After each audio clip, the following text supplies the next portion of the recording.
whisper that the end of days is upon us. Hi, my name is Dominique Starr and I'm a Principal Campaign Designer on Attila Total.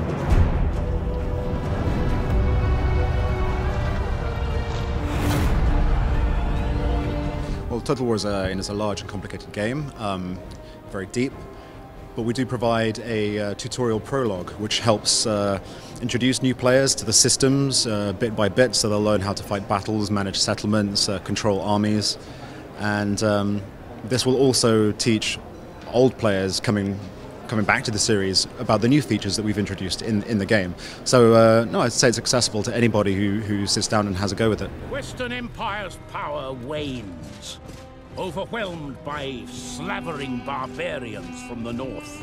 Well, as you say, it's the dawn of the Dark Ages, the fall of the Western Roman Empire is just around the corner. We've tried to emphasize this through a bunch of enhancements to how we represent destruction and deterioration. So we have something called siege escalation. As you lay siege to a settlement, the longer you do this, the settlement will naturally become more and more damaged. So no longer would you go into a battle and have after 5 years, say, and have this beautiful white walled city. That's just not going to happen. There'll be holes, there'll be fire. The fire itself spreads throughout the city, so you can shoot things with fire arrows, and this demoralizes the defenders. You know, there's a sense of desperation, of apocalypse. This translates back into the campaign map when you see a destroyed or damaged settlement will no longer be able to produce food or wealth effectively.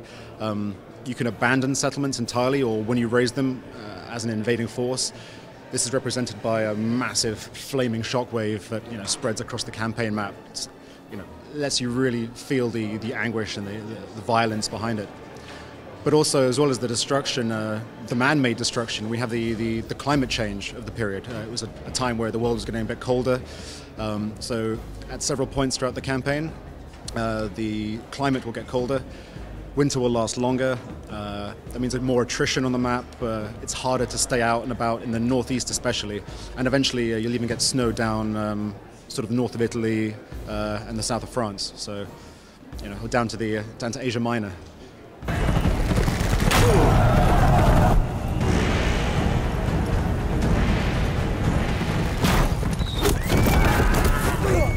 With the Horde factions, we wanted to develop a faction that could sustain itself without the need for regions. So, an army belonging to a Horde army effectively has its own set of buildings, its own building tree. It carries this with it. Most of its effects will come into play when it encamps, which it can do anywhere on the map.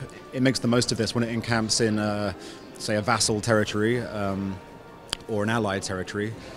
And yeah, so it moves around, it recruits, it constructs without the need to actually ever own a settlement.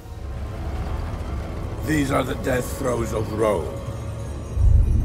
The light of civilization dims. The focus is squarely on Attila himself. Attila being this larger-than-life character who people compare to Alexander the Great in terms of his conquests, this grand strategist who really changed the face of Europe and the Near East forever.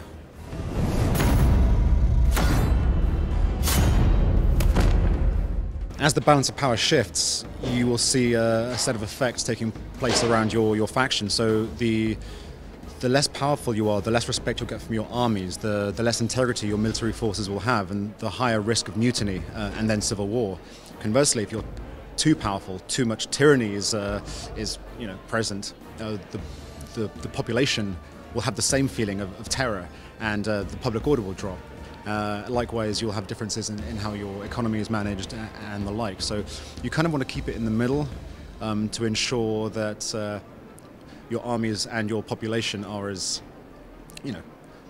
complacent as possible, but then you're lacking perhaps in some loyalty benefits you might get for being a tyrant. You might have benefits to loyalty which will prevent your characters themselves from trying to start civil wars. So really it's about trying to manage your population, your military and your characters in order to prevent civil strife and uprising.